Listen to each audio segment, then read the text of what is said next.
Well, congratulations on your nomination. You're nominated for my favorite Euphoria episode of the season. Oh, great.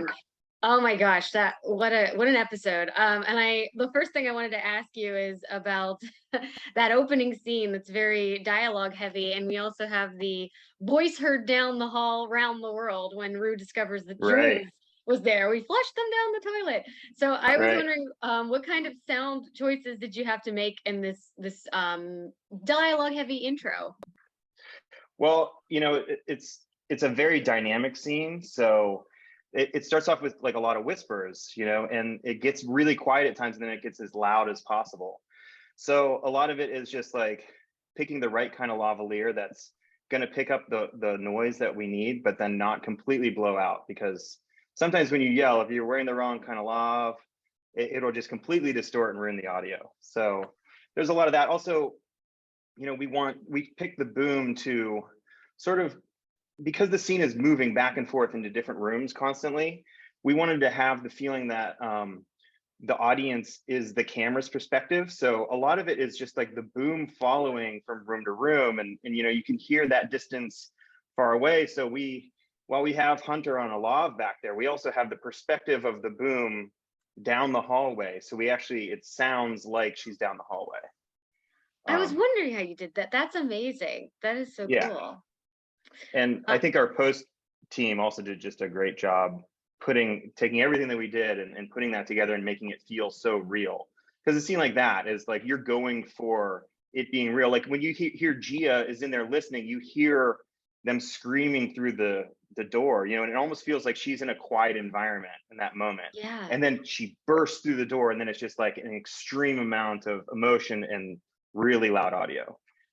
So yeah, it was a delicate balance for sure.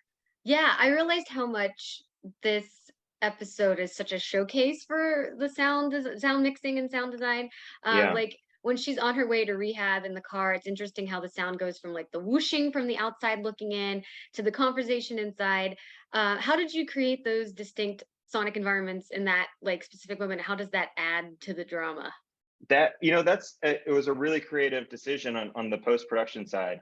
I think it started in the edit bay with our actual picture editors. When we had that scene, I don't remember exactly what the dialogue was for that part, but a lot of it is just like trying to convey a feeling. And some of the things she's saying is like, she's basically talking her way out of whatever's happening, making up excuses that don't really matter. We know what those excuses are.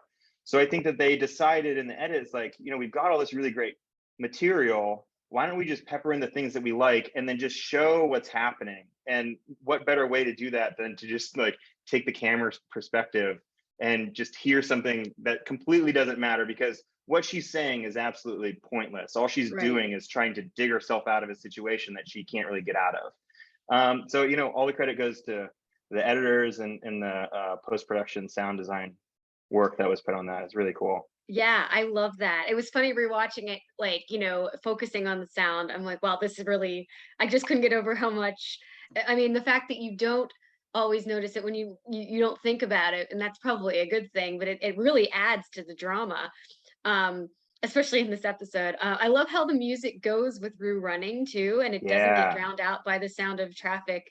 What was it like balancing that? That probably had to be tricky. Well, I think one of the really interesting things about that sequence is actually, so you've got the music playing, and then there's all these horns that are happening. If you listen, Yeah, the horns almost feel like they're part of the soundtrack. They're almost yeah, they're placed very specifically in moments to just sound like it's all one piece that's working together, and nothing's working against itself. And that's also why they're able to put the music so loud in there, is because we're not taking away from anything. We're adding only the necessary elements, like really cool horn sounds and those traffic that just like whooshes by them. We yeah. had so I had a 5.1 mic that when we were in these stunts, there would be literally 45 cars zooming past. I think at this point it's probably a stunt actor. But so the stunt actor is standing in the middle of this road, and we've got 45 cars going really fast past her. And we've got just the car, the stunt actor, and behind that, the camera, the stunt actor, and behind the camera is a 5.1 microphone that just has a recorder on it, and we hit record and we run away. And we record that at 32-bit audio, so it's just like it allows you to have this environment of these cars, and it feels real because these cars are really coming by you. And that's added with other sounds that they have of cars coming through as well. But as the cars are coming by, there's just this feeling that you get, that when you add this like 5.1 microphone, what we use a lot, even in episode 107, we've got these crowds in the school. All that stuff is 5.1 microphone work. Wow. That really adds to the moment. Yeah. Another moment I was thinking about is when the cops stop Rue and she pukes. Yeah. I was wondering, how did you like that? It mixes so well with the music too, and the music almost sounds like a puke, or like it's really like it's like it got like a like that. Yeah, my job in that is just to capture that as well as possible, and then let everyone else sculpt it in a better way. And shout out to Kendra Bates, my utility, because with all these running scenes, we have to have a mic on Zendaya, and her clothes is moving around, but there's these breath sounds and the vomit sounds that and then she goes right into a running sequence. So it has to be done really well, and we have to make it in a way that it's not going to affect her ability to literally run down blocks all day long. Like that shoot was her running constantly for like 10 hours, I think. Oh my God. Wow. Yeah. And then when she's running through, like, there are so many different sonic environments. Like, I was thinking she runs through like a party, she crashed into the glass. There are lots of dogs in this episode. Yeah. Was there one that was more challenging than others in that whole sequence? The interesting thing in that party, there's a mariachi band playing. Yeah. But we actually spent hours recording that mariachi band. And so it's just a split second there, but it's like a full multi-track recording. With this whole band.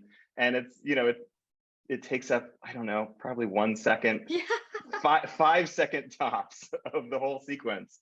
But, those little elements are the things that I think bring the chaos of that running moment. Like you're literally walking into somebody's party, and, you need to feel the element of that. And I thought it was really cool that they could have easily just picked some sort of track, but they really wanted a real band there playing live. And so all the people at that party are listening to this band.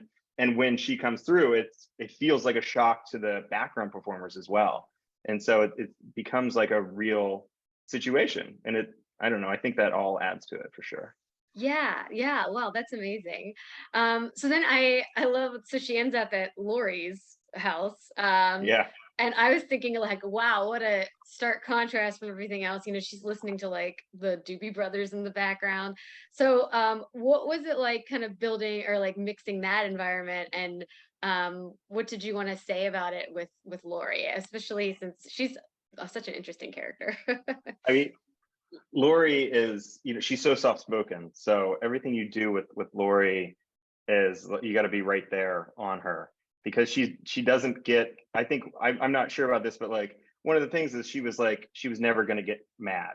She was going to be like, well, she has all these evil things about her that are just kind of horrible. She like approaches life in this like very strange, positive way, and so it's just a matter of capturing her quietness in an area that's kind of loud and chaotic. Especially with those, the music playing and everything like that. It's just really being able to do justice to her like very soft-spoken performance. Yeah. Oh, that's great. I just have one last question because you've spoken so well about like all of this, but this is actually not even related to sound, but how does Rue not eventually get caught and arrested following this episode with all of the damage she's caused? Like, I still am like kind of perplexed by that. Yeah, I mean, who knows? Maybe something more is coming down the pipeline. I don't know. Yeah, who knows? That's true. But yeah, this has been such a great conversation, and I really just realized what a showcase it is for your team and you guys. What a great episode. So thank you so much. Yeah. Excellent work. I just would like to just say, Chris Thusen, my boom operator, much credit to him. He's an amazing person who really takes the time to work with the lighting department and get the best sound possible. And he's great on plant mics, which we put all over the place. And Kendra Bates, my utility, is really great working with the actors. She creates a personal relationship with them, and these actors wear almost no clothing sometimes, and Yeah. you're working in this intimate environment, and you have to have a personal relationship with them in order to mic them up with clothes that are just almost unmicable. And she does a really good job miking them up, and spending the time to become friends with them. And our post-production team, Wiley and Anne and Austin, did great jobs. That's great. Wow, awesome. Well, thank you so much for Well, your time, and thank you thank you for so all of much. the interesting information about my favorite Euphoria episode. So, Mine too. It's such a frantic episode. oh, from beginning to end. Yeah. It's nail biting. Yeah, it is. Yeah. Yeah. Thanks Cool. again. I hope you have a great rest of your day. Thank you. You too.